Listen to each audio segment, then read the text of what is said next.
Ladies, gentlemen, and wrestling fans alike, welcome to episode 12 of the Squash Match Wrestling Podcast. I'm Jake. I'm joined once again here by Jet Li. We had lots go down in the WWE this week, along with another wrestling promotion, which I will get to in just a minute. But before I get to that, Jet Li, how you doing?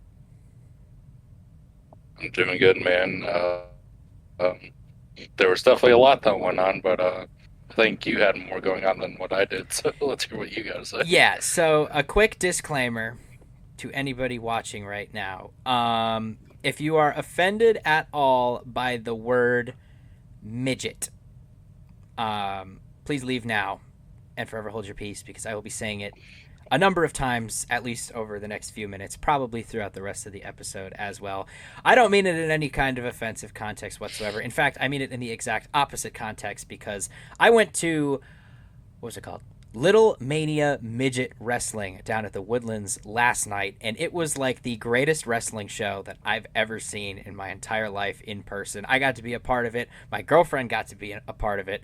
We're going to get into that in a couple of minutes, but I just want to give out that quick disclaimer if anybody doesn't like the word midget, because they used it a lot. All right, there were T-shirts. One of them, the craziest one I saw, was "Honey, I fucked a midget." It was a little weird. There were chants going on, which were started by the wrestlers, not the crowd. Um, we love midgets. We love midgets, and that went on throughout the entirety of the show. So you know what? They didn't seem to mind it. So you know what? I'm gonna say it here. I don't know how the social justice warriors stand on the word midget today, but anyway, Little Mania Midget Wrestling. It was, like I said, one of the greatest wrestling shows that I've ever seen. Super entertaining, super fun. We were there for a station promo actually because we were giving away free tickets on our website. The one guy who was supposed to go, I guess, couldn't make it, so they put me in his place as Rock 107's certified wrestling nerd, as I like to call myself, although Neil also is a big wrestling fan, maybe even a bigger wrestling fan than I am. But I went down. First of all, the show started. I got to go in the ring. I was supposed to talk on the microphone, introduce myself, introduce the station, thank everyone for being there and listening to Rock 107, stuff like that. That didn't happen at all. The guy, I don't know, for whatever reason, I don't know if he forgot or he didn't want me to talk. I'm glad I didn't, though, because he did a much better job than I would have hyping up the crowd and stuff. I was in charge of throwing out koozies to people and stickers and stuff like that from in the ring. So I got to go in the ring, and I'm tossing koozies out to people. Somebody yelled after I tossed all my koozies, "Fuck you, Jake." And the reason I found out afterward was because, so when I got in the ring, he had stuff in his hand what were they, bottle openers, maybe something like that. So I thought that he was going to throw them out in one direction and I was going to throw stuff out in the other direction. So I have my back turned to this guy while he's introducing me, and I'm getting ready to throw my stuff out, and I start throwing, and that guy yells at me. I throw out all 8 of the koozies that they gave me. They didn't give me too many.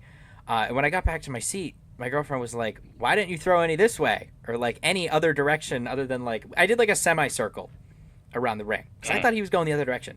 He wasn't throwing anything. It was just me, and I didn't know that. So I threw half of the crowd, 8 koozies. I didn't get in trouble for it or anything, but some people were not happy that they didn't get their Little Mania midget wrestling koozies at the show. Other than that, though, it was great. There were some awesome gimmicks and stuff going on. My favorite one was the Amish. What was his name? It's I think it was Joe or something, but it was he was dressed as an Amish guy. He came out with a pitchfork. He fought. The guy looked like Jacob Fatu. I called him Jacob Fatu Little. Um, he stabbed him in the nuts with his pitchfork. That was really funny. The match was really good. Amish guy won, so that was cool. My girlfriend got to go into the ring as well. There was a guy whose gimmick his name was Lil Pimp, and Lil Pimp needed a few ring girls to walk him down I the can see where aisle. this is going. And my girlfriend was on her way to the bathroom, and she comes back and sits down, and she goes, "You will not believe what the fuck just happened." And I was like, okay, what? I'm thinking I don't know, she got assaulted or something in the hallway. She was like, "I just got asked to be the pimp's eye candy and walk him down to the ring." I was like, all right, who the hell's the pimp? She's like, "It's one of the wrestlers." I was like, oh my God, there's no way. So yeah, she got to walk down to the ring with Lil Pimp. I have the video. I could probably put it into the podcast at some point. Maybe I'll cut right here and put it in if I could get it off my phone in time. But it was funny. It was really funny. Lil Pimp was in a championship match walking down to the ring. And I was like, if I let her walk out with this guy and he doesn't win this championship, I'm going to be livid. He did end up winning the championship too. So that was great. Overall, when Little Mania Wrestling comes back around, it's coming back in December to our area. I'll get 3 free tickets next time because it was so good. I started a chant. I started a holy shit chant. There was this one guy. I don't remember their names. I couldn't hear too well because the room was big, but it was a little echoey. I couldn't really hear clearly what the people's names were as they were announcing him. But it was something like Yokozuna, and he was dressed like Yokozuna, and some like little guy, no pun intended, like picked him up and body slammed him, and I started a holy shit chant, and that was great. That was really fun. So overall, I highly recommend Little Mania Midget Wrestling, and I hope nobody got offended. I didn't mean to offend anybody by saying the word midget, but you know what? Then again, they used it, not me. Everything there was merchandised as midget wrestling, so I don't say that with any ill will whatsoever. Nothing but support for my midget wrestler friends. Anyway, though, we could get right into what happened in the WWE this week. I don't think too much. We're in a little bit of a filler period here. I think I said this a couple of weeks ago. Most of our recent episodes have been like predictions, reactions, because we have so many PLEs. But this week, we don't really have anything too close on the horizon. So let's get right into it. The first topic that I have today, I don't have my thing opened up at the moment, so give me 2 seconds here, is, oh yes, Gunther versus Goldberg, Saturday night's main event. We predicted this match would take place maybe a little bit earlier than it is now, but I'm going to give us both a little pat on the back here. We were finally right about something. We are getting Goldberg versus Gunther. What are you thinking about this match? Are you glad Goldberg is back or not? You know, when we said we were ready for like Goldberg to be back, I thought I was mentally ready for it. I really wasn't. I really like don't want to see this match. I'd rather see like Gunther and Jey Uso at it again than Gunther and Goldberg. But it's like my thing is like if Goldberg is here and he wins the title, I might actually be like pissed off. Yeah, I think that this match. First of all, I wasn't happy that Goldberg came back, even though we saw this teased way down the line, which was one of the reasons that I thought maybe Gunther would win at WrestleMania and not drop the title. But yeah, Goldberg is back. I think this is a little bit of a slap in the face to today's wrestling fans, calling back to the Vince McMahon era. I just hope he doesn't come back like old Goldberg was booked in his last run in the WWE, where he comes back and just like ruins everything. That would ruin wrestling. We want to talk about John Cena ruining wrestling. We got Bill Goldberg in 2025 facing off for the World Heavyweight Championship. So I think there's no way in hell that he could actually win this. The stipulation that I think this match needs is a retirement match. I think it needs to be Goldberg versus Gunther, title versus career, especially if it's going to be at Saturday night's main event. They need to, I said it right that time. Especially if they want to make it a worthwhile match, because last time Saturday night's main event was definitely worthwhile. So now I really want to tune into this next one. I think that retirement match would really set it over the edge with that. My thing is like the events in like what 2 or 3 weeks. I can't see how much buildup is good to really care. Yeah, because I don't know how much people want to see Goldberg every week. I guess if it is going to end up like maybe they hear people online saying this kind of thing. We always say the WWE execs watch the podcast. One of 13 people. Maybe they hear us. Maybe it will turn into a retirement match. I feel like that will make it a little bit more interesting. Like I said, so. Yeah, I mean, do I think it's going to be a good match? Yeah, but in essence, I could only see this lasting like 5 or 7 minutes. Yeah, that was the other thing I was worried about, because Gunther likes to play the long game. Gunther doesn't have short matches. Goldberg does not like to play the long game, and that was like Gunther's point back in the day when he first called out Goldberg was like, hey, he can't last for more than 2 minutes. So I think Gunther's just gonna like gas him out. Hopefully not like as a shoot, like he actually gets gassed out and can't finish the match. Because if it is gonna be a retirement match, I'd want to see him go at it for at least 10 minutes. Come on. I was gonna say it's in Atlanta too, so it's Goldberg territory right there. Yeah, he'll be hype. I think we'll get a decent match out of this because this is kind of like a dream match, you know. Not like my dream match, but something I was like, whose dream? Maybe dream match was a stretch. I don't think anyone wanted this. This is dream match was a bad explanation. This is a fantasy match, you know, somebody we'd want to see back in the day versus somebody today. We're actually getting that Gunther versus Goldberg. I think maybe Prime Goldberg would be a good match for Gunther. Are we going to get Prime Goldberg? No. But either way, it's interesting. I would have rather saw Goldberg versus Gilbert than this. Gilbert. I'm just glad they're not running back Jey Uso again. We mentioned that a little bit before the podcast started. I don't want to see main event Jey Uso in the actual main event right now. We'll just get right into it right now because I was gonna say, we'll right into it. Yeah, we already started a little bit with it before the recording started, so let's just hop into Jey Uso right now. You were right. Back in the day, I was blinded by the hype, as were all 6 other of the Jey Uso fans that seem to be out there on the internet. Jey Uso's overpushed, especially with this King of the Ring win here. Who do we have in this match? Bronson Reed, Sheamus, Rusev.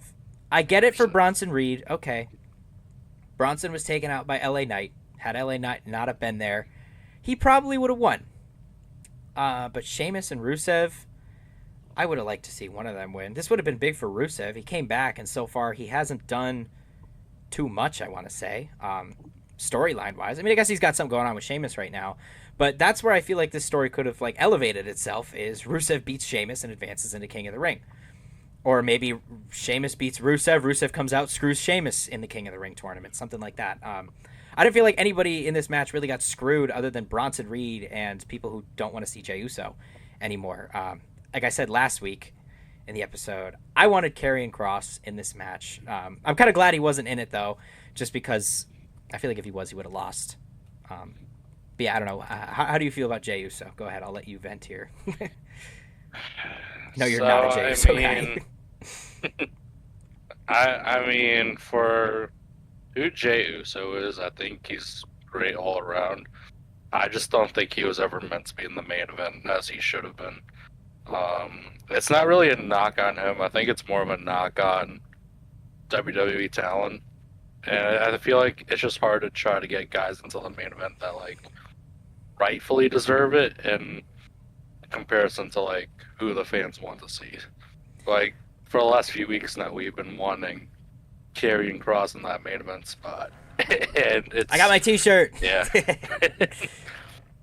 we've been wanting Karrion Kross for so long, but we keep getting fed like all these, I guess you could say like repeats at this point, where it's like, okay, we got Jey Uso as the mystery like competitor. Yeah, mystery my ass. Fucking spoil it on Twitter like 2 hours before the match.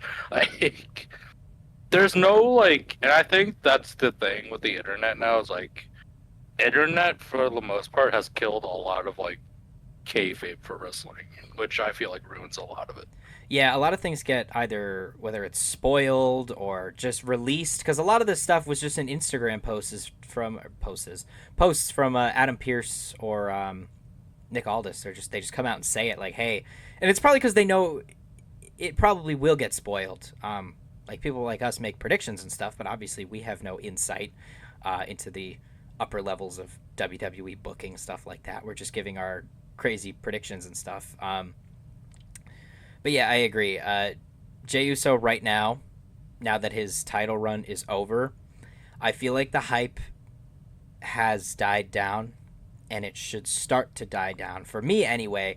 You know, I was happy he won the Royal Rumble. I thought it was crazy. I was like, man, like good for Jey Uso. I hope he wins at WrestleMania. I hope he gets a title run. That happened. I was like, I hope it's a short run title run. That happened. Now it's over. Okay, so my Jey Uso hype has died down. I don't think he's that interesting if he's not a champion or chasing a title. Because, like, I thought he would have been a perfect Intercontinental Champion when he won it back then. I would have liked to see him on a long IC title run. I think that would have been fine. But the World Heavyweight title, I didn't think he was going to hold it for too long. Obviously, he didn't. But yeah, my hype is done. I don't even want to see him go after the IC title right now. I just want him to go off into like a little bit of a filler feud, sit in the background, give some more people some time to come up. Obviously, he's still going to get the same crowd reactions. He's still going to sell all the merchandise, stuff like that, even when he's not in the main event per se. Just give us a little bit of a break. Make him go away and then bring him back. Because once he's back at those levels, like you could build him back up to where he was, but right now, not it. Yeah, it goes back to my point back at WrestleMania, where it's like I never wanted him to win the world title because, like, I feel like if he was world champion, there's gonna be so much pressure on him, and I do genuinely think the pressure got to him to the point where like WWE pulled the cord on his title reign. Yeah, I feel like.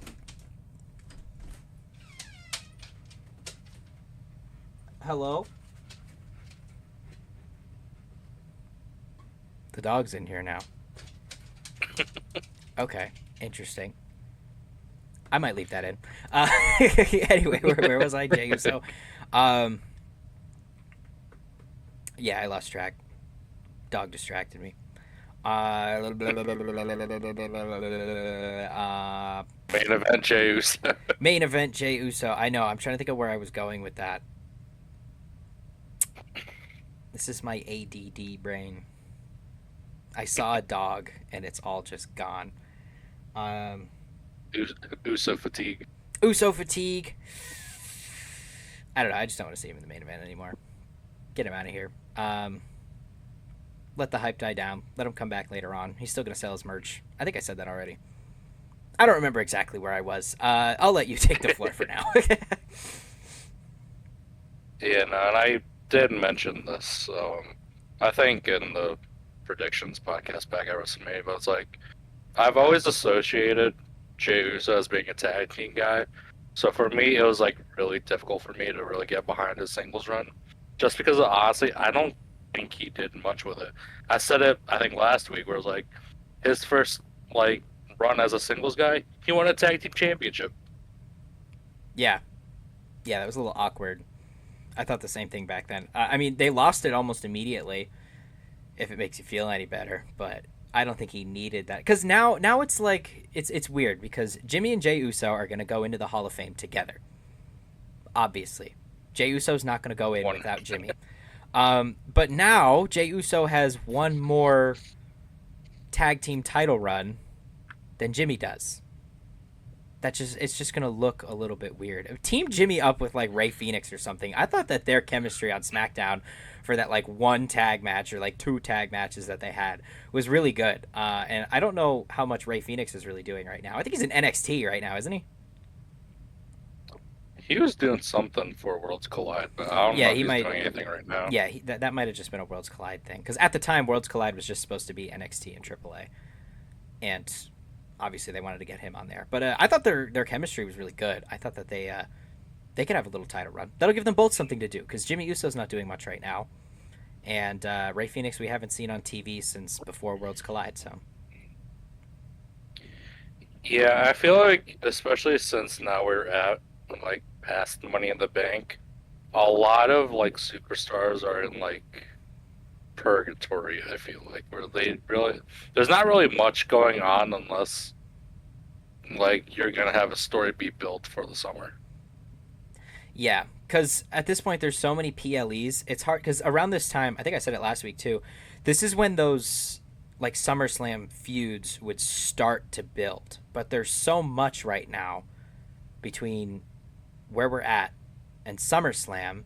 PLE wise, we have Saturday night's main event, We have King and Queen of the Ring going on, or Night of Champions, whatever they're calling it this year. We have Women's Evolution coming up, which also might be screwed over through the Liv Morgan injury, but we'll get into that in a little bit. I have that on my list. It's hard to build anybody, especially with a 2-night SummerSlam. SummerSlam's going to be rushed, like really rushed. Yeah. And people on Twitter would call me a WWE glazer, as I call AEW. I'm like, oh, I love everything they do, but this is troublesome. This is not good. Because I like those deep stories going into SummerSlam. Like I thought Karrion Kross and Sami Zayn could get pulled out to SummerSlam, but right now it might culminate us at a Saturday night's main event. It might culminate at Night of Champions, which I don't want to see. Obviously, I just want to see Karrion Kross on a big PLE, or even just Monday Night Raw for that matter. Yeah, it also just doesn't help that, like, especially with NXT, you have to counter in the NXT PLEs, and my God, it's like, once you factor those in, like, you'll have almost 5 PLEs in 1 month. Like, that is actually absurd. Yeah, the money machine is hungry. I heard that TKO is like in debt or something, and they're just pumping out PLEs right now in order to make some of that money back, which might be why prices for some of these shows is so high and stuff like that. Let's give Vegas WrestleMania again. Yeah. Let's not put Monday Night Raws or Friday Night SmackDowns in smaller venues like Mohegan Sun Arena. Because I saw on Twitter one of the AEW Glazers, as I like to call them, posted something. It was, Monday Night Raw is not doing good. Only 6,000 sales in Green Bay, Wisconsin this week. And if you looked into it, the show was sold out. It was just a smaller arena. So the reason there was 6,000 people was because there was only 6,000 seats. So the show still sold out. I'm sure it still did well because they probably charged those poor people $200 for nosebleed seats. But yeah, I don't know. The money machine never stops. Yeah, and unfortunately, as long as TKO is in charge, I feel like we're just gonna see this endless spree of non-essential PLEs being put onto shows.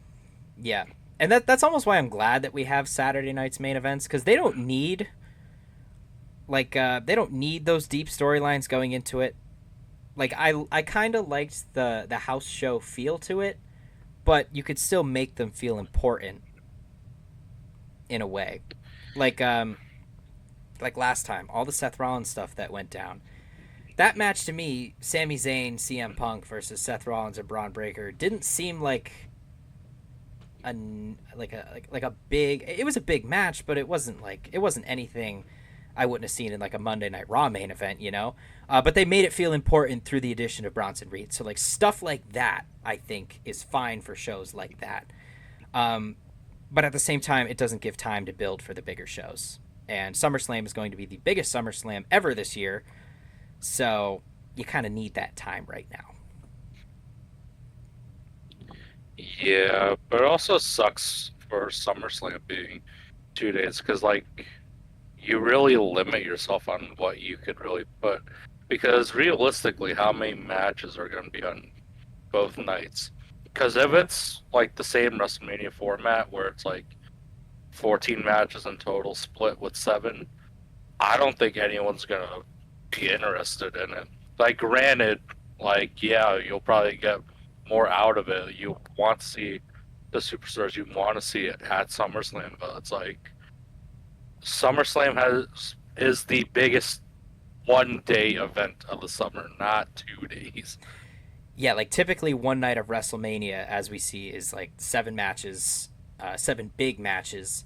And SummerSlam, I just don't know if they have the time to be able to pull that off right now. In order to keep WrestleMania, there's 2 routes they could go. If they want SummerSlam to feel like WrestleMania 2, they need that 14-match format, but they need the time to build up for it. If not, you go 5 matches a night like every other PLE, and you just have it 2 days.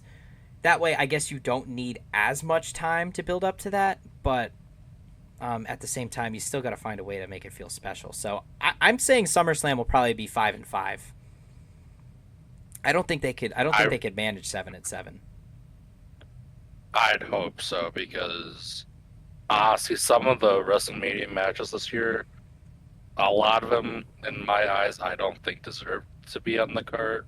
At least two of them, I could tell you off the bat, definitely shouldn't have been. Oh yeah, But like, I feel like now it's just like, yeah, let's try to get every champion on the card, and especially for an event like SummerSlam, I feel like you want to do that, but it also feeds into the fact that the company now has way too many titles to showcase. yeah, yeah. And now that SmackDown's going back down to 2 hours, I think 4th of July is going to be the first 2-hour episode we've had in a while. You have less time to show off those titles, which personally I don't care because I've been falling asleep through SmackDown for weeks now. Like it's hard to. That's why if you notice, and some of the viewers may or may not have noticed this, most of my topics are from Monday Night Raw because I'm very awake, I'm very alert, I'm very interested in what's going down on Monday Night Raw. On SmackDown, not so much. It's just hard. When Zelina Vega is having 20-minute matches with Alba Fire, I don't care. I don't care at all. you know, um, Yeah. and it seems like some pressure is getting to Zelina Vega here too because since she's become champion, her matches haven't really been that good, in my opinion. She's botching a lot, which I get it. Botches happen, but the champions should botch less than the non-champions. I feel. I'm still a big supporter of Chelsea Green should have won the United States title back at Saturday night's main event. So I haven't been particularly impressed with the U.S. title. It could be good that we're not going to see it as much though, because now it'll be like a less frequent thing. She'll have those spotlight moments she won't feel forced. Well, I mean, with Evolution on the rise, I think now we're going to start looking at her and Julia for the title. Yeah. And I really hope Julia takes it off her. Yeah, I think she will at this point. They have to have realized that Selena Vega's getting no pop whatsoever. It's been months. Yeah, that's deferable for you. Yeah, it goes back. It goes back to before WrestleMania, the European tour. It goes back so far. Unfortunately, and I like Zelina Vega. Nobody cares. And like I It's get it. unfortunate. Yeah, I could see why people thought they would, or I could see why like WWE thought people would be behind Zelina Vega, but I don't know. I'm not. I was at first, but now I'm not. It's just I still don't understand what her gimmick is, and I think really that's like the main downfall of her title reign. It's like no one really understands what her character or the build-up for it is. Yeah, because I feel like she's trying to play that underdog role, but you can't really do that as the champion. That's why I feel like it's inevitable that Sami Zayn wins a title at some point, like the World Heavyweight Championship, maybe the WWE title. I could see him more as a World Heavyweight Champion. But once he's there, I feel like he might have a similar problem. Unless he ends up turning heel during his title reign or making himself more interesting. Because he's been that underdog for years now. And, like, his IC title reign, I don't think was that great. He won it, and I wanted to immediately see him lose it to Chad Gable. So. Yeah, I also feel like we've hit like that point where it's like there's not many heels, like defined heels compared to faces. Yeah, we got a lot of tweeners now. Like Gunther he's got to be the babyface against Goldberg. On the internet, he will be anyway. Maybe not in front of live audiences. On the internet, he will be, but realistically, he has to be the heel. But like, no one likes Goldberg enough to be the babyface, so like it's gonna be hard for like, especially for like a lot of these incoming feuds where it's like, and I mentioned this with what was it, Charlotte Flair and Tiffany Stratton, where it was like, you have two heels going at each other, where one person's more heel than the other, where it's like, you almost have like that same scenario where it's like, if you don't have like two different like opposites basically. If you don't have a face going against a heel, like no one's gonna really enjoy it. Yeah, I think I disagree a little bit because I like heel versus heel matches. I think it's fine if we have one who's more heel than the other, just for the sake of that match. Like Tiffany Stratton versus Charlotte Flair, I think would have been a lot more interesting to me if they just left Tiffany Stratton as a heel after it ended. I feel like she's just going back to like her NXT days. I feel like she's just a better heel. I liked when she was Miss Money in the Bank more than now that she's champion, you know? So I think she could have been the babyface in that scenario, but still been a heel coming out of WrestleMania, you know, because a lot of her babyface stuff right now feels a little forced in a way. It feels scripted, which I get it, it is, uh, but it feels like she's reading almost like The Rock off her wrist. Whereas when she's a heel, she just goes out there and she's like, "Yeah, I'm that bitch." So Yeah, yeah. And unfortunately, and I think a lot of it just has to do with like creative writing now. It's like I really can't get behind some of these champions right now. Like I was all in for Tiffany Stratton at the start to be women's champion, but it's like she's kind of gotten stale to the point where it's like I wouldn't mind seeing a new champion. As much as I was like hype, especially when she first got called up, I was like put the title on her immediately. But it's like now it's like a lot of the champions are starting to become stale. yeah, there's maybe one or two champions that I don't want to see lose it, and those are Gunther right now, especially against Goldberg, and Jacob Fatu. Even Jacob Fatu to an extent, I would like to see Solo Sokoa beat him. Not yet. We talked about this last week. I don't want to see him do it yet, but at SummerSlam, I think Solo Sokoa is going to be our new United States champion. He deserves it. Yeah, and like granted, like you could have a switch up from time again, but it's like some people I just feel like aren't naturally meant to have long title reigns, Yeah, and I sound like a hypocrite because I was always for the long title reigns, but like long title reigns, you have to make the story work, and as of recently, a lot of stories just haven't worked. yeah. Like, I don't think you need to be champion for a long time in order for it to feel meaningful. Like, just because Jey Uso's title reign was 50 days, I don't think that necessarily makes him a, what's the word I'm looking for? Like, a transitional champion. Like, I think him winning it, him winning the Rumble, stuff like that, that was his moment. And sure, it didn't last too long, but it was cool. To me, anyway. But yeah, it got stale, and that's just like the nature of title reigns. I feel the only champion that I really didn't want to see lose it prior to Money in the Bank was Lyra Valkyria, and right now she's still in that title picture. That's one of the most interesting stories we have going on right now is Lyra Bailey and Becky Lynch. So as long as she's still in that picture, maybe she'll get another reign out of it. Uh, but yeah, I was upset that she lost, in a good way. Yeah, no, like genuine, like out of all the champions, like currently, like in all the titles that are in the company right now, the women's intercontinental championship is like the most interesting storyline, unfortunately. Yeah, And like that's not a knock on like that division. Like what they got going on with that title is great, but like that title, in my eyes, is getting more attention than both the world titles. yeah. No, it definitely is. It definitely is. I don't know. John Cena's title reign, I don't want to call it lackluster, but I just feel like it's starting to come to an end. Um, Point. yeah. Yeah, there's another one for you. John Cena's John Cena's heel run has been a little lackluster. I was so behind it at first, but just everything that's gone down with it. R-Truth coming back, The Rock disappearing, Cody Rhodes coming back, I feel a little bit too early. It's all over the place, which could be good. You know, there's a Seth Rollins is Mr. Money in the Bank. It could go like 50 different directions, but I feel like they're not. I don't know how to word it. Like doing a good job of making it feel like one of those directions would be super impactful. You know, it just feels right now like John Cena is going to lose the title soon. I don't know to who, but I also don't really care to who. Also goes back to SmackDown being ass, but whatever. Yeah, I mean, we are gonna get John Cena and CM Punk at Night of Champions. That I am really excited to look forward to.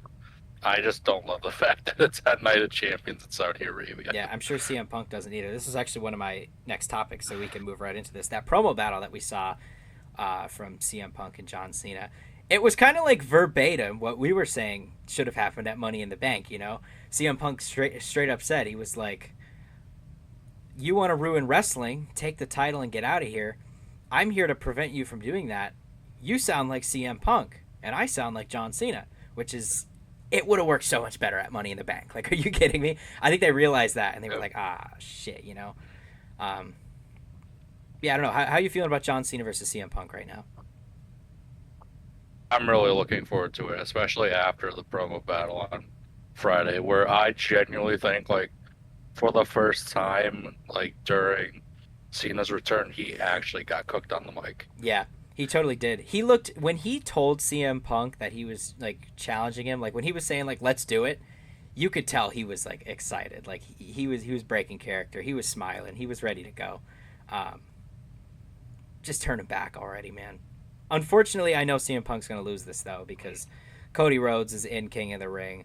SummerSlam's right around the corner. Um, there's no way we get Cody Rhodes versus CM Punk yet, unfortunately. Um, Maybe during Cody's next title run. I think Cody's next title run, if he wins at SummerSlam, if we don't get a Money in the Bank cash in, is going to be so much better than his first one. I look forward to Cody Rhodes' next title run because it won't be ruined by Dwayne The Rock Johnson. Um, yeah, let's go with that. You know, it totally could. Cody Rhodes, you didn't give me your soul last year. I'm coming for that title. I'm coming for that belt. I'm coming for Mama Rhodes. Mama Rhodes, I'm gonna beat your boy down. I'm gonna make him bleed. And then he's gonna disappear. To be fair, It's gonna be a mystery opponent for the main event. it doesn't even have to be The Rock, too. You're forgetting, like, the most part. And who would that be? You know, Sorry, you glitched out a little bit there. I think I really have to say, do I? Oh, there you go. You're back. Sorry, you glitched out for like 2 seconds. I didn't hear what you said. Great. I mean, I don't really have to. I don't think I have to say who the formidable guy is, do I? If I'm even using that term loosely. If you say Joe Hendry, No. I mean, he is a world-renowned star, I believe. I hope. Maybe. I don't know. I'm thinking of two people. I'm thinking you're either going to say Logan Paul or the return of Roman Reigns. Neither of the two. Who you In got? fact, this guy's not even a wrestler. Oh, Jesus Christ. This still hasn't clicked in for you? No, it hasn't. Who ruined WrestleMania this year? Oh, no. I had finally forgotten about Travis Scott, and you had to remind me. Travis Scott's going to step You're welcome. in the main event of WrestleMania after The Rock backs out 3 days before it happens. We're going to get a mystery opponent for the main event in Las Vegas once again, and it's going to be Travis Scott. I might actually end the podcast and never watch. This is going to become a TNA podcast, is what's going to happen. Especially if Karrion Kross leaves and goes to TNA. We're just going to follow him. This is another Karrion Kross podcast. Hey, I follow TNA vividly. I'd be down for it. There you go. That would work then. Hopefully we Could also start a New Japan pod. We could do New Japan. We could do New Japan. I could stay up till 3 a.m. on... What days is New Japan on? I mean, you don't really have to like stay up. You can just watch Oh, yeah, that's a right. bunch of the highlights and keep in touch. Yeah. Honestly, you don't really. You just really got to watch the bigger shows Hmm. in Japan to understand what the hell's going on. Yeah. Like this past weekend, I believe we saw the official death of the Bullet Club. Oh, really? Yeah, all the OG members are gone. Damn. They probably saved those for big PLEs like that because they know that's when they get the most viewers, as any promotion does, I'd assume. Yeah. Yeah. Anything more on CM Punk, John Cena before we move on to what else I got here? I'm good. Alrighty. Let's move into. I want to save Karrion Kross for another minute. Let's go right into the Liv Morgan injury. We had Liv Morgan. I believe she dislocated her shoulder against Kairi Sane, which I'm not sure how deep or impactful of an injury that is. I mean, I'm sure it hurt. Like, I feel bad. Like, I'm not like saying, oh, Liv Morgan should just walk it off. But that's not like a 6 to 8 month injury, is it? Depending on if anything tore in her shoulder. No, genuinely, a dislocated shoulder could be like in that 6 to 8 month range Oh, really? because like it. So like it really just like depends on. I'm no medical expert, so if anyone of the viewers can like correct me, this is how I'm viewing it. I feel like it just really determines like the damage of like your shoulder socket also. Yeah, like there's that. There's like the tendons and stuff. That's why I said like depending on if anything tore in that area, uh, what actually got dislocated, also because I know there's a couple other things that kind of connect Yeah. up there. But yeah, this is bad. This is not good, and it kind of ruins what I was looking forward to most about women's evolution, which was Nikki Bella and Liv Morgan. Yeah, so much for that. Yeah, that's tough. Like I said, that was what I was looking forward to most. And their promo battle the other day was really good.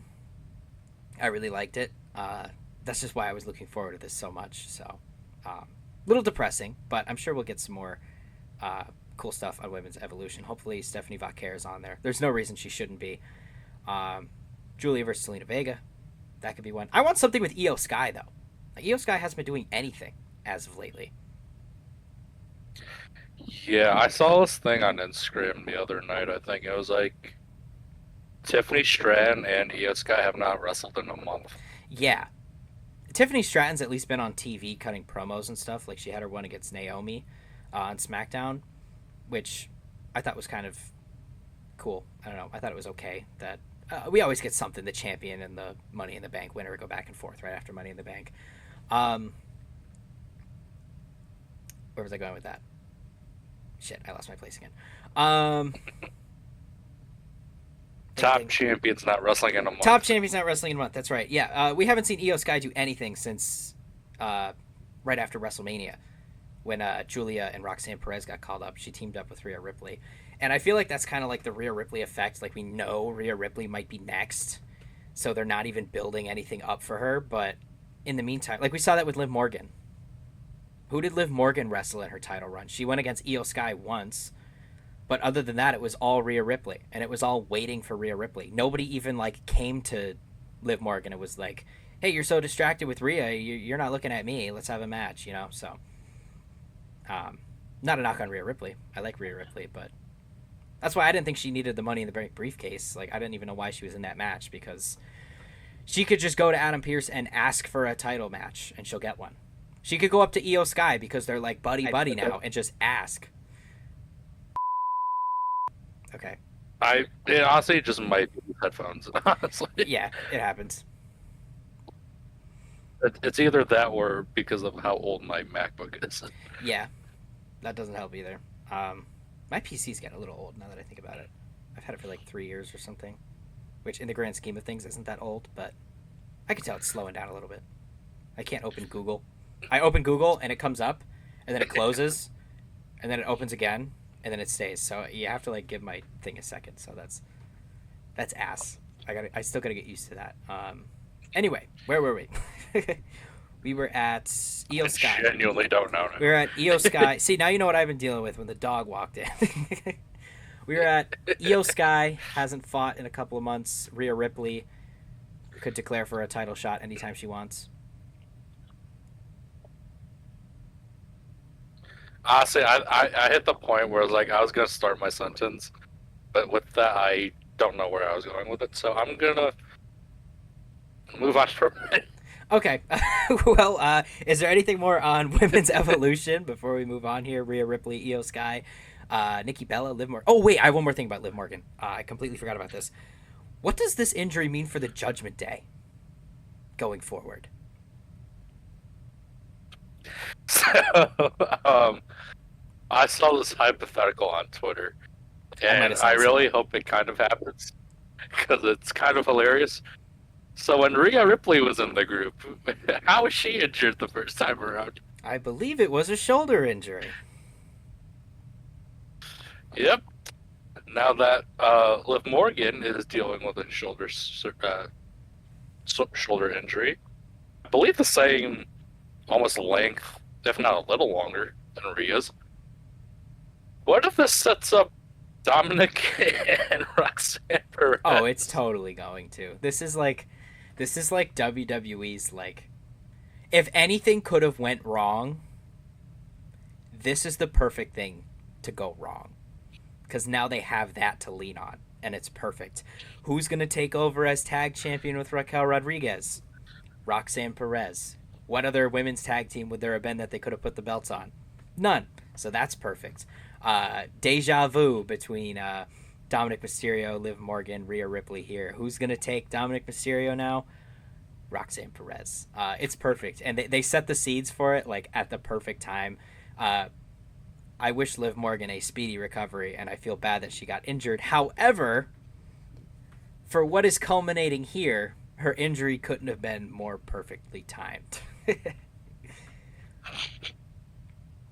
I really feel bad for Liv Morgan just because of the fact that SummerSlam is in Jersey and it is her home state. Yeah. And if she has to miss out on that, that's going to be like crushing. And I honestly think that if she does miss SummerSlam, I really hope she wins the Rumble. Yeah, yeah, that would be cool.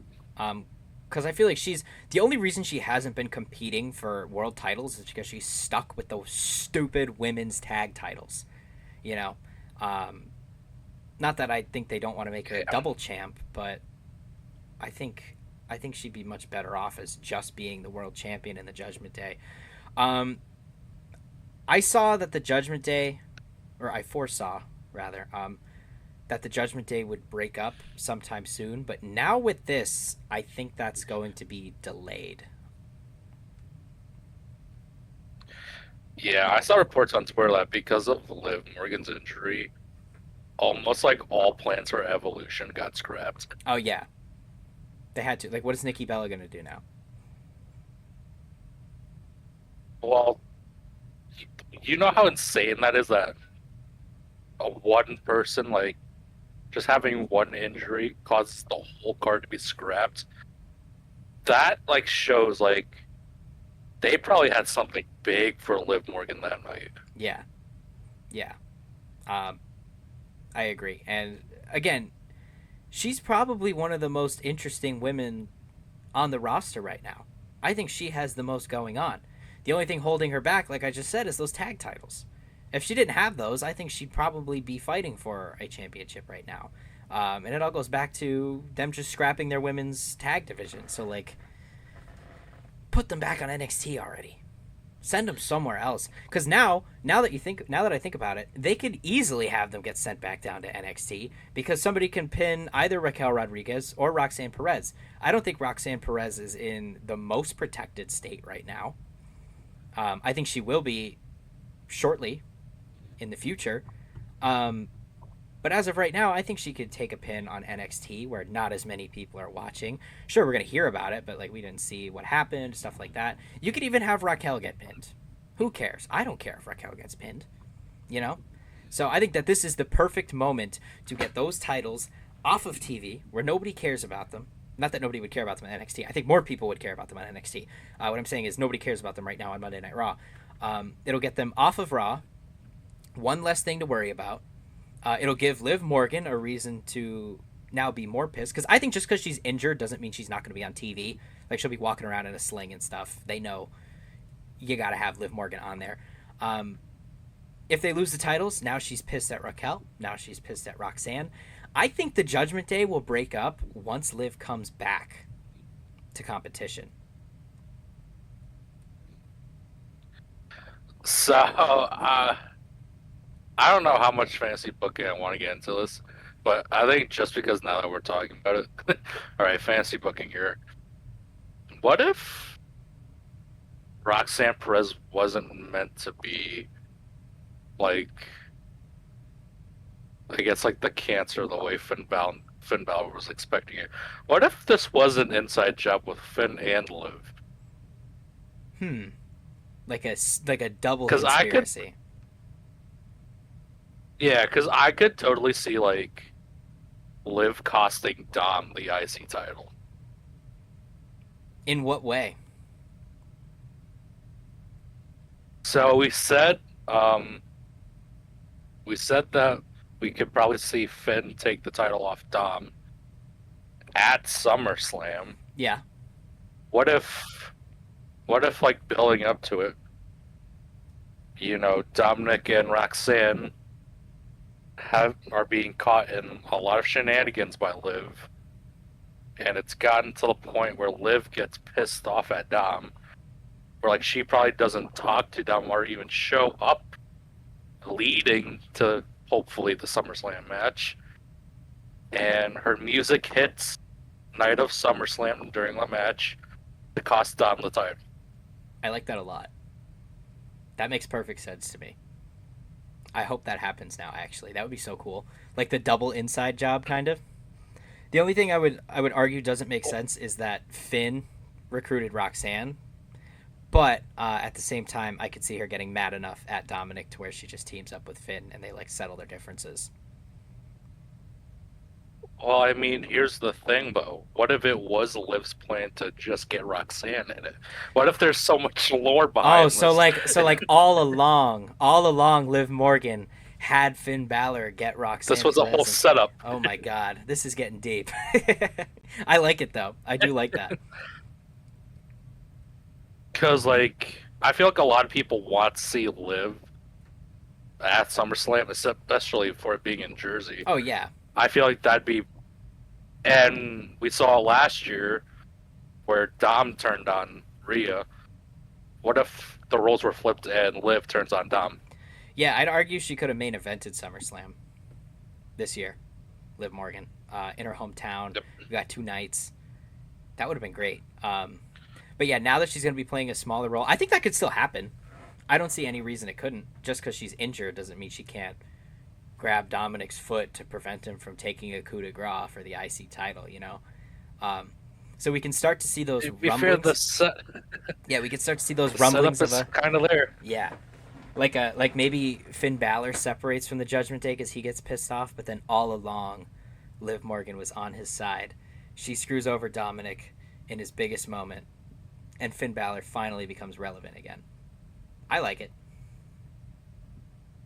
And it's like Liv has already caught Dom and Roxanne doing stuff already. What's to say that they're going to do more stuff now that Liv is injured? Yeah, yeah. It's very Liv and Rhea esque. Like when they were stretching or whatever, stretching in the back room.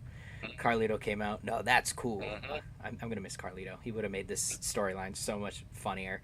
Um, but yeah, I like that. I actually Oh, like can that a I lot. just say? Can I just say? I feel bad for Carlito. Did you notice they got the PS5 back?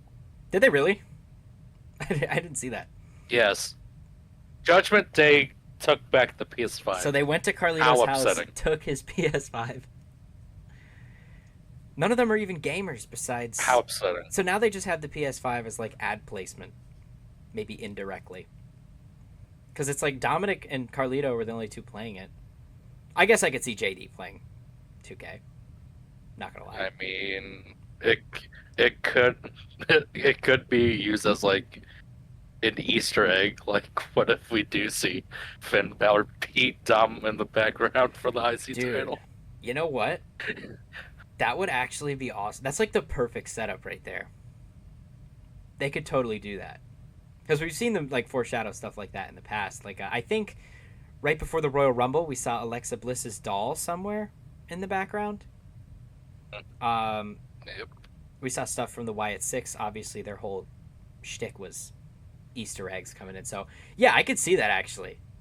You're taking me down an interesting road here, and I like it. Is this our new $900 bet? I will never say the words "I bet" in front of anything wrestling related again. So, You also won't do a double shake in front of people ever again. no, never again.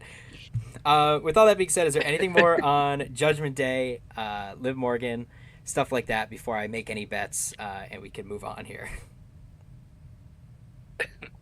The one person I really feel bad about is Kairi Sane because she's been involved in basically the the freak injuries. Like she was involved in this one, and she was involved in basically Zoe Stark's leg break, and I Yeah, feel like she's getting a lot of heat for it, which she rightfully does not deserve because they were literally like freak accidents. Like she really couldn't do anything about it. yeah. I've been seeing hate like that online too. Especially the Zoe Stark one. Like I can't see that at all. Like she just landed weird. How is that Kyrie's fault? And by weird, I mean like horrifically. That was disgusting. I hate knee injury. We went over this already. I don't want to talk about knee injuries right now. But yeah, that's not Kyrie's fault at all. She's done that, or Zoe Stark's done that missile drop kick like 100 times in her life. More than 100. She's probably done it thousands of times in her life. She messes it up one time. She messed it up really bad. But that's not Kairi Sane's fault. And I don't think this was either. Liv Morgan, she went to like cover her face or whatever, hit her arms off the ground weird, and shit just pops out sometimes, you know. Liv Morgan isn't exactly Rhea Ripley. She's not the most built person ever, you know. She doesn't look like it anyway. I'm sure she's strong as hell. But yeah, I don't know. It happens in violent collision sports. Yeah, and with that being said, that's all I really wanted to clearly air upon because I've been seeing a lot of Kairi Sane hate recently, and she does not deserve it. Yeah, Not no, one bit of it. no, I totally agree. I totally agree. People just rage bait online with that kind of thing. It's not Kairi Sane's fault. In fact, I think Kairi Sane might have got screwed over a little bit by both of these injuries, because in that triple threat match, I thought she was supposed to win. I thought she would have been in Money in the Bank over Rhea Ripley, and Zoe Stark was there to take the pin. But obviously, Kairi Sane was then forced to take the pin. We got Rhea Ripley because Rhea Ripley isn't allowed to eat pins, especially to a return to Kairi Sane. But yeah, no, I agree. Not Kairi's fault. She doesn't deserve any of this hate. Nothing you can really do about it, though. The injuries, I mean. You could just stop hating online. You don't have to do that. You could clearly stop that. But yeah, the injuries, no, you can't.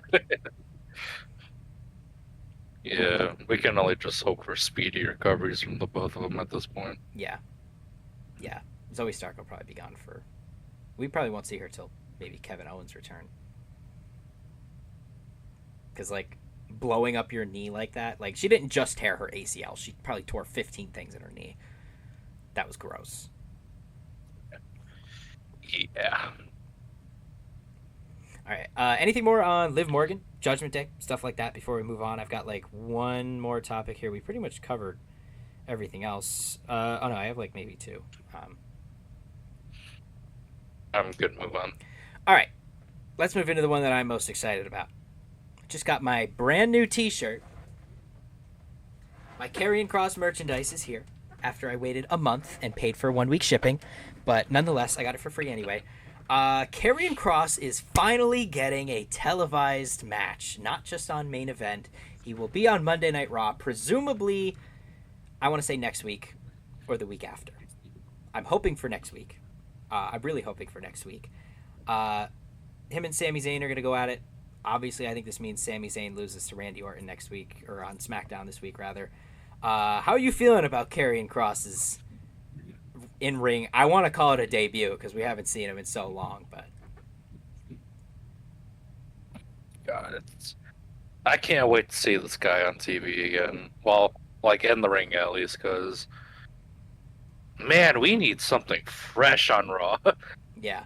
and you can't get any more fresh than easily like I guess like the one with like the biggest, I guess, cult following at this point in Karrion Kross. It is a cult following. It really is. Literally, if you look at the shirt, it's like a puppet master.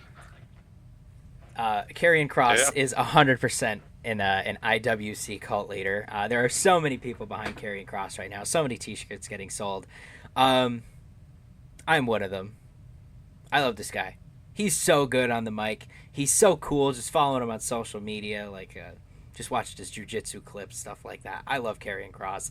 I've been so excited to see him on TV for so long. If you're a weekly podcast listener, you know this by now. You've probably known it since the very first episode that we did. I don't know. He's just so good, man. I want to see him cut a promo in the ring. I want to see him have a match. I want to see everything. Because Sami Zayn called him out on it. He was like, hey, we never see you in the ring. You're not out there. I'm out there. I'm doing it because I'm good enough. You're hiding back here because you're a coward. And then right there, he just switches the Killer Cross switch. And then Sami Zayn was like, I'll see you in the ring. And then it switched off. And he was like, all right, let's do it. I want to see him destroy Sami Zayn. I don't want to see an AJ Styles move where he just sits there and takes the haluva kick. No. I want to see a squash match from Karrion Kross on Sami Zayn. I'm with you on that. I need to see this man be the killer again, especially looking back at his first run in NXT, where he was basically demolishing everyone on route to his NXT championship win. If we get this setup, we might see Karrion Kross with the world title soon. Dude, I so hope so. I'm so ready for it. If he has to beat Gunther, so be it. But if they want him to beat Gunther, they can't just do it. He's got to build up to Gunther. Because again, we haven't seen him on TV since before WrestleMania. Not on TV, you know what I mean. We haven't seen him in the ring since before WrestleMania, both in promo and in a match. So they really got to build him up. But they could totally get him there. Have him demolish Sami Zayn. Have him destroy Sami Zayn in a believable fashion. Like a Rusev almost. Have him go through somebody like Rusev. Have him go through somebody, I don't know, like Sheamus. Somebody big. Somebody that the crowd is behind, but can also take pins like that. But it would still be an impactful win. Sheamus took the pin on Raw last time, right? Or last night? 2 nights ago? I think he did. Bronson did. Oh, did he? Oh, yeah. Bronson took the pin, yeah. Okay. Anyway, give him a big win like that. He doesn't have to beat Braun Breaker. He doesn't have to beat somebody like Bronson Reed. I could see a win against Bronson Reed, maybe. But yeah, start small and build up. I think Sami Zayn is a great place to start for a run like this. Have him beat Jey Uso. The internet would go berserk if Jey Uso's first feud outside of a title run was with Karrion Kross and he lost. We would rejoice. I would buy 15 more of this same t-shirt. You want my money, WWE? You want it? It's right here. Hold on. I got my Karrion Kross money. I got it right here. This is all for you, WWE. It's all for you. Give Karrion Kross a win here. You can have it. Yep. I'm so excited. I mean, I genuinely hope this sets up for the Karrion Kross push of a lifetime. Oh, it has to. He has earned every right to be pushed. Yeah, and he's done it all on his own. Little to no TV time. He gets 40 seconds on a 2.5-hour show. Not even every week. Sometimes it's during those stupid commercial breaks that we complain about every week. He's earned it through social media. He's done it on his own. And I think it's finally time to reward the guy for it. Jey Uso did it. Jey Uso started his Yeet thing. He got drunk after winning a tag title with Cody Rhodes and his singles run. He got himself over that way. Why not have Karrion Kross? I think Logan Paul would be a great feud. Jey Uso would be a great feud. Sami Zayn, obviously, I think is a great place to start, like I said. Let this guy do it. Let him beat Finn Balor for the IC title. That would be cool. Put him on a run. Yeah. And I don't know if I'm viewing this the way some people are in their national wrestling community. This is kind of reminiscent in my eyes with Joe Hendry in the sense where it's Karrion Kross is getting a lot of pop on, especially the social media aspect where it's everyone wants Karrion Kross the way a lot of people wanted Joe Hendry. Like where Joe Hendry ended up. He ended up being the top guy in TNA.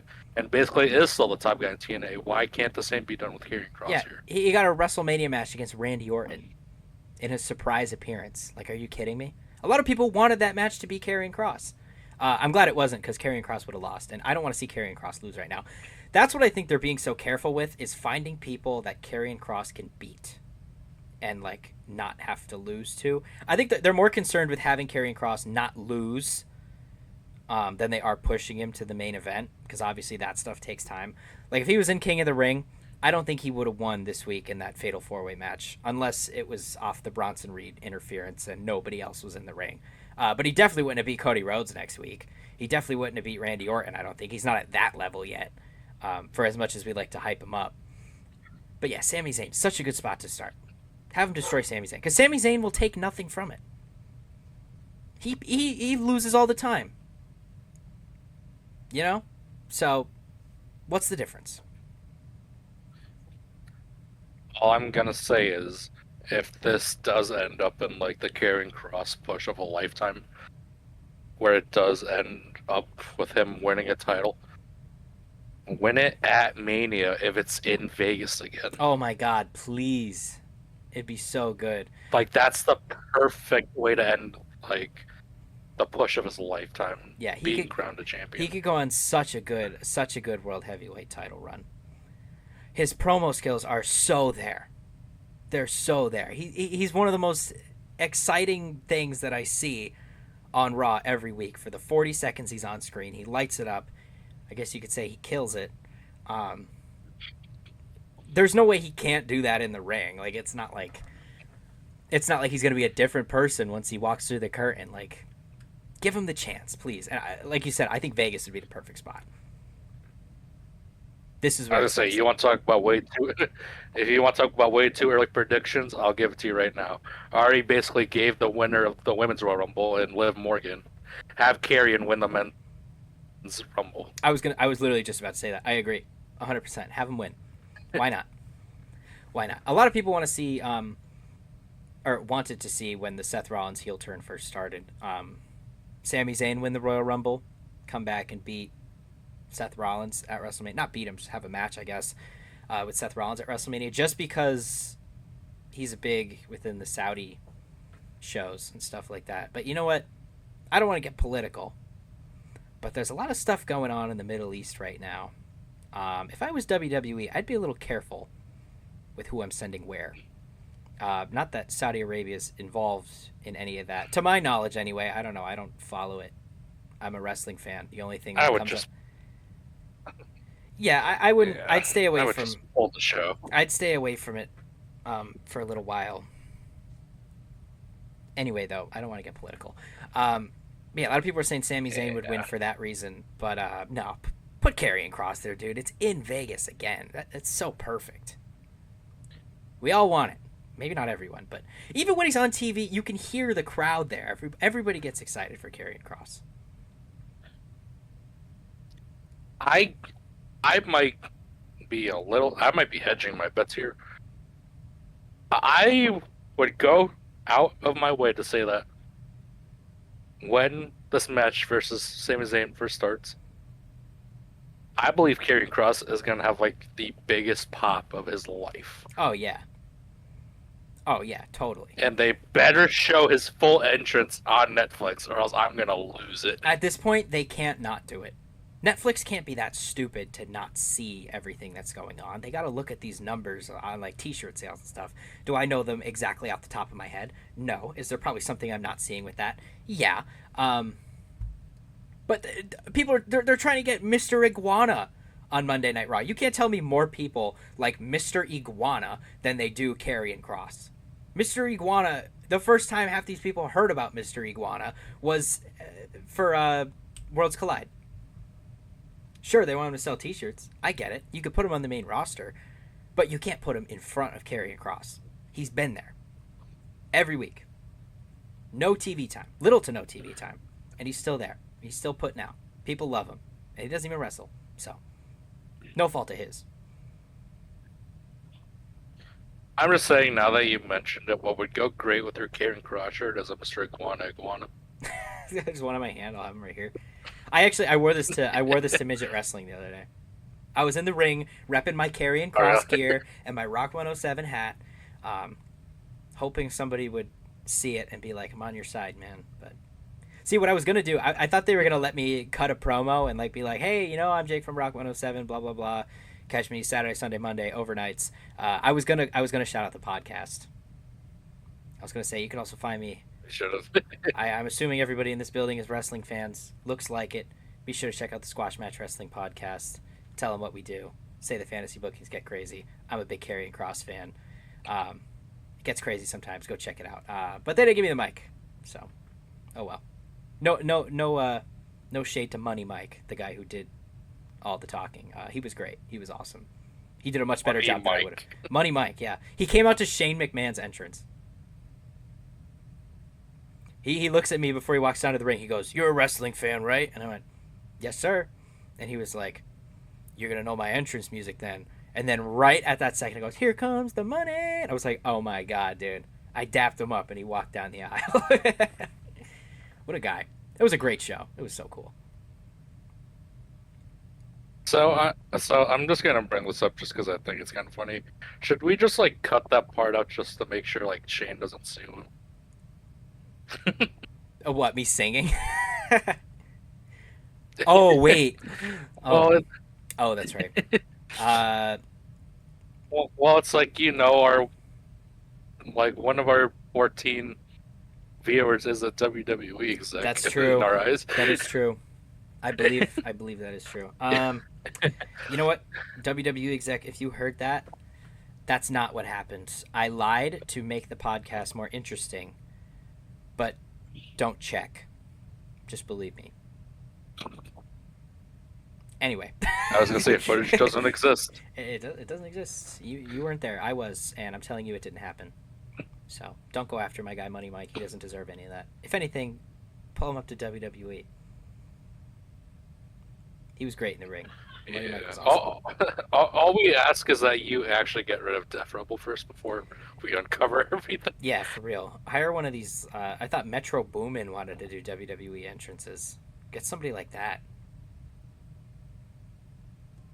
I don't know if you saw this, but there's reports that Seth is supposed to be getting new music with like undisclosed artist. Yeah, I saw that. I heard it was going to be a big artist too. I saw a name, but I don't remember who it was.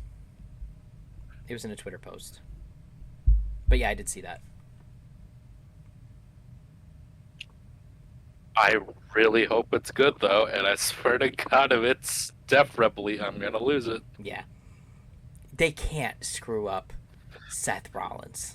If you screw up arguably the biggest name in wrestling right now, they gotta go. They gotta go. That would be so bad. I can't even put into words how awful it would be if Seth Rollins got Def Rebelled. He's supposed to be like the biggest villain in the WWE right now.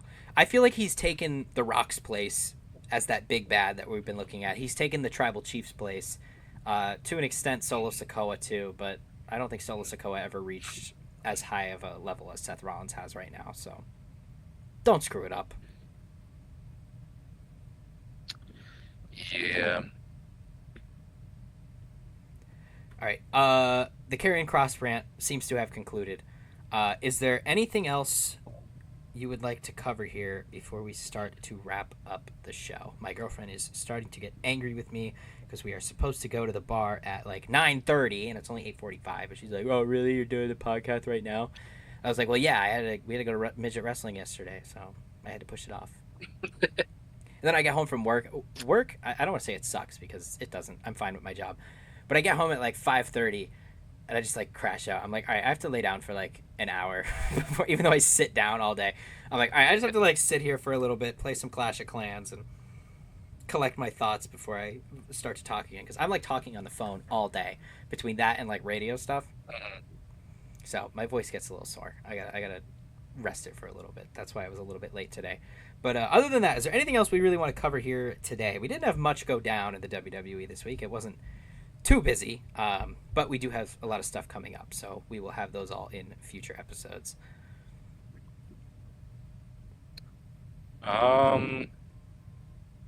Wyatt 6. Yeah, that was on the list. That's right. I forgot about that. Wyatt 6 for the tag titles. Should the Wyatt 6 become the tag team champions? I'm for it. I see nothing wrong with it. At first, when the Wyatt 6 first came out, in their, I guess we could call it their first run, their like test run when they first re-debuted, I didn't want to see them holding gold. I thought this group was more emotion driven. I thought, hey, look, we're that callback tribute to Bray Wyatt. We're not here to win titles. We don't need to win titles. We're here to get our point across. We're here to live on in memory of Bray Wyatt. But now things have changed a little bit. I'm for them, especially in this chaotic tag division that we have right now. Like I said, at first I didn't want to see them win gold, but right now, yeah, I'm happy with it. This tag division, I like the whole like Scooby Doo storyline that they have going on right now, where all of them are teaming up together to fight the Wyatt Six. I think it's great, especially DIY. I think DIY is the group that they're coming after in all of this. Yeah, and I think that's essentially why I'm fine with putting the tag titles on the Wyatt Six. And like I'm with you. Like at first, I feel like they really didn't need the tag team titles, but when you get put in a situation where 6 or like 5 tag teams are so afraid of you, they all have to be in unison, including the champions. That says a lot. Yeah, they're a threat. They're a major threat, and I love it. Because we kind of saw this when the Wyatt family originally debuted, where we didn't see Bray Wyatt wrestle all too much. At first, it was just him sending out Eric Rowan and him sending out Luke Harper. They went out. They may have had a title run. I don't remember exactly at the top of my head. I was like 10 years old when they debuted. But I feel like we could get something similar here, where Uncle Howdy is the guy in charge. He's the one sending them out to do all these things. They're getting the jobs done for him. And then inevitably, that adds aura to Uncle Howdy and makes him the star that he could be. Yeah, and it's wild to think that like genuinely like this is like the best like tag team division probably in like all the companies right now. And it's honestly, I'm all for it. It will kind of suck once SmackDown does go back to 2 hours, but I feel like no one's gonna have an issue with that besides like tag team division, of course, because I feel like they took up a lot of time, especially with having like as good as those teams that they had. I mean, I think literally last weekend, Los Garza, they just won the AAA tag team titles. So it's like you could probably kick them out the frame and they'd be fine. And you still have like your other 4 or 5 tag teams in that division that people are willingly like gonna want to sit down and watch. Yeah, sorry, I had to turn my mic off real quick. My dog's going crazy. Give me 2 seconds. I'm going to close my door. You're good. All right. Yeah, I was gonna say something similar, like, because we haven't seen teams like Pretty Deadly in a while. I'm sure they might be on like a break or something. You know, they give these people TV time away. We haven't seen Pretty Deadly in a while. We haven't seen Los Garza together really on WWE TV. They've been more, like you said, down in AAA, just won the AAA tag titles. So this is a good mix-up. They keep just adding these teams to this division, and it's only getting deeper. And every time they think about adding a new team, I almost want to say we need something more for the Raw division. But at this point, I don't give a fuck about the Raw tag division. Okay, I don't care at all. I don't even think they were on Monday Night Raw last week. I don't think we saw them once. So thank God for that, because I don't care. Actually, I think we did. Did we? Maybe in a backstage segment or something. Because I remember, I don't know if it was this week or last week, Xavier Woods was basically cosplaying the Godfather, and I thought that was hysterical. That had to have been last. I don't remember them at all, which is, I guess, another shot at the Raw Tag Division because I remember everything that happens with the SmackDown division. But Raw sucks. So we're not here to talk about that though. We're here to talk about SmackDown. Um, yeah, no. They just keep adding these chaotic teams, like Nathan Frazier and Axiom just kind of took the spot of a Pretty Deadly for the time being. The Wyatt Six is filling in for Los Garza right now, and it's a good cycle because these tag teams I feel are so like intertwined with one another that they can have their own little mini feuds aside from that and then come back right and compete for the titles whenever they want. Just and kudos to the storytelling that's gone down in this division so far because every team has beef with every team so far. Even Fraxium, who just debuted, has beaten the Motor City Machine Gun. Or did they beat the Motor City Machine Guns? I think they did. They beat DIY. They beat the Street Profits. Um, they almost beat the Street Profits for the titles, but that's when we got Wyatt Six involved now. So it's like they're all just so intertwined, and it works so well, and they're doing such a good job with that. The only thing I stay awake for on SmackDown right now is Jacob Fatu, Solo Sikoa, in the tag division.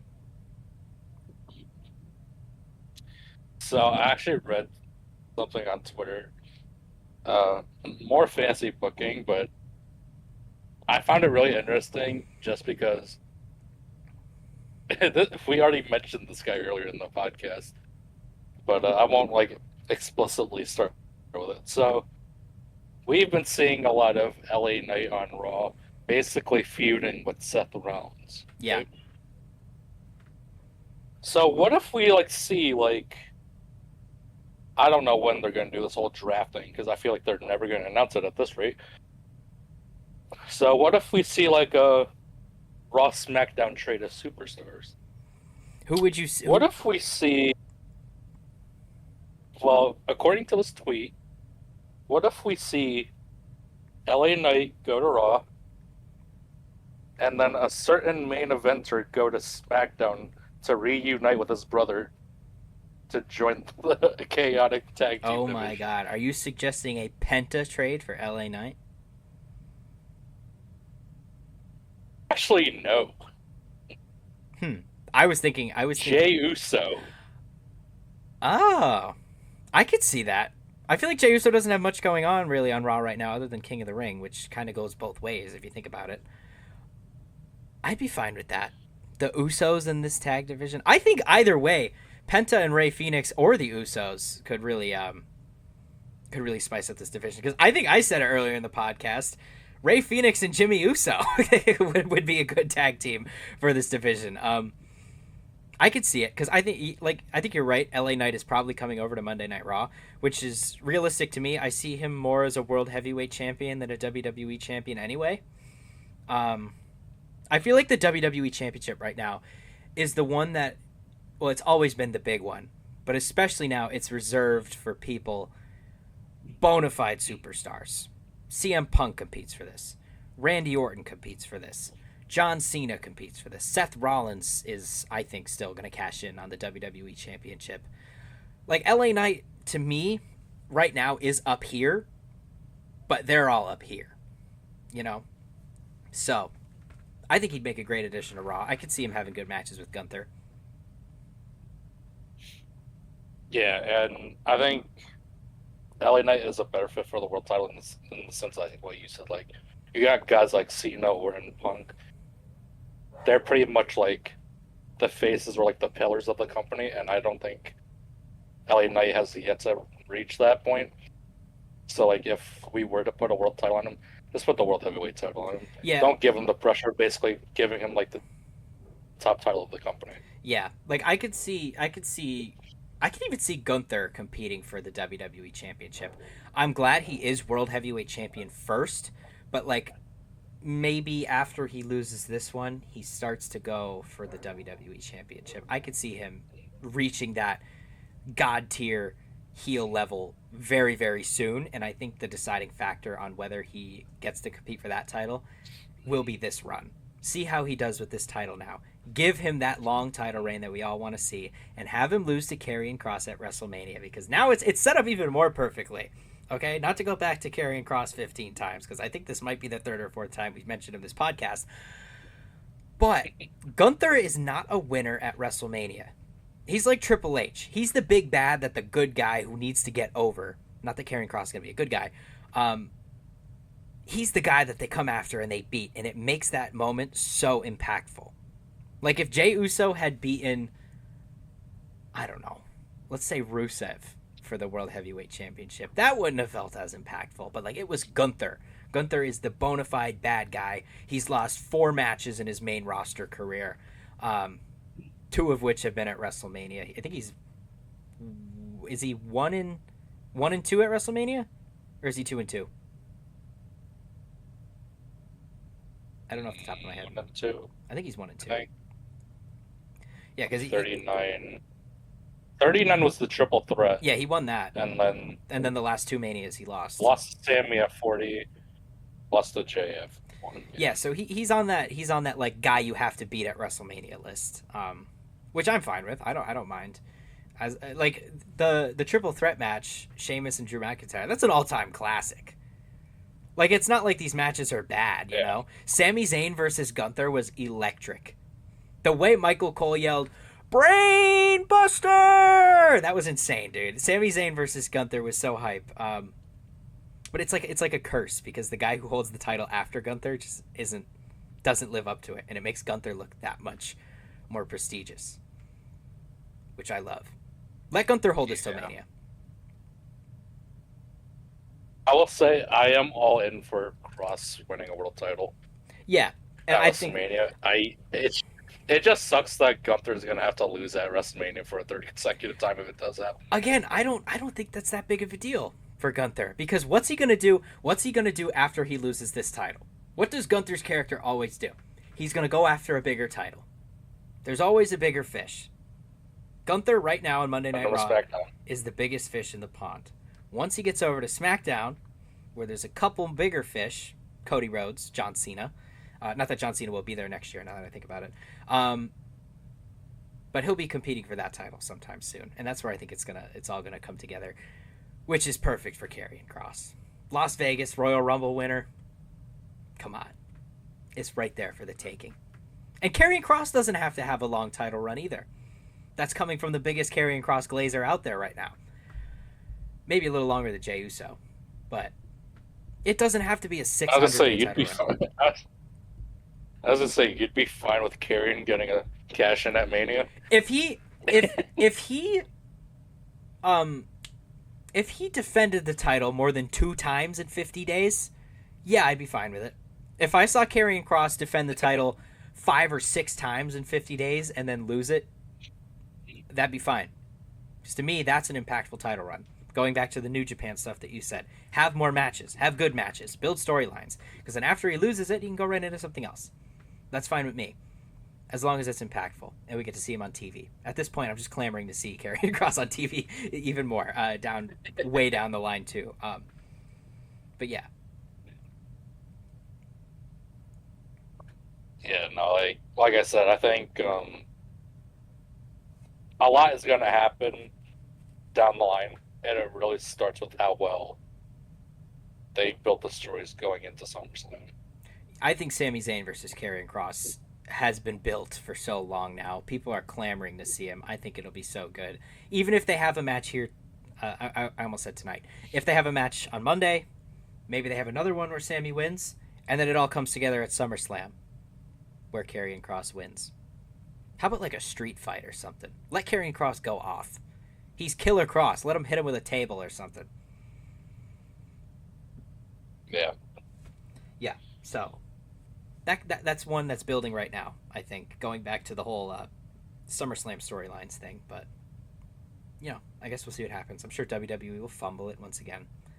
They'll have Karrion Kross lose, and then we won't see him versus Sami Zayn ever again. If that happens, I'm going to cry. I might genuinely cry. They come out and Sami Zayn just destroys Karrion Kross, and then his contract expires and he goes somewhere else. I was gonna bring that up. Like, what if that is the complete setup? What if they write him off like Ricochet? I'm that stack of money back there, WWE. I'll set it on fire. If you can't have it, I don't even want it. If that happens, Ain't that a federal crime? I don't care. Send the IRS after me. Although I'm broke, I'm probably not going to do that. But don't check. You're gonna text me on like Friday morning saying, "Hey, the IRS just knocked on my door." The IRS just knocked on my door. They wanted to check if I set my money on fire. I had to tell them, no, I didn't. We're going to watch back the footage and saw that I tossed, five $100 bills, whatever it was. And then I'm going to be like, look, they're right here. Nothing has changed. I'm too broke for that. Although my first paycheck was nice, I'll say that. It was a good feeling to finally get actual. That might be the biggest paycheck I've ever gotten in my entire life. Like, I don't know if I've ever gotten over $500 from like Dick's Sporting Goods or anything, other than my football check. But I know that that's like a end of season thing, so that's not like a big weekly check, and that's not even that big. But whatever. I'm guessing you're based off what commissions? I'm salaried and commission, so my commission check, nice. my commission check for the month right now is looking pretty good. So looking decent. I get like Nice. 10% of everything I say, everything I sell, and right now, the crazy part is I didn't even sell everything. I've just been like put in charge of some accounts. So when they renew their stuff, their money now goes to me, even though I didn't sell it. So I have like Mhm. $11,000 in sales in like less than 3 weeks, and I'd say half of it wasn't even me. But in the future, I guess if I'm running their stuff, it will be through me. So my boss was being kind. Money's money, man. I don't care where it comes from. As long as it ends up in my bank account. Yep, fine with me. All right.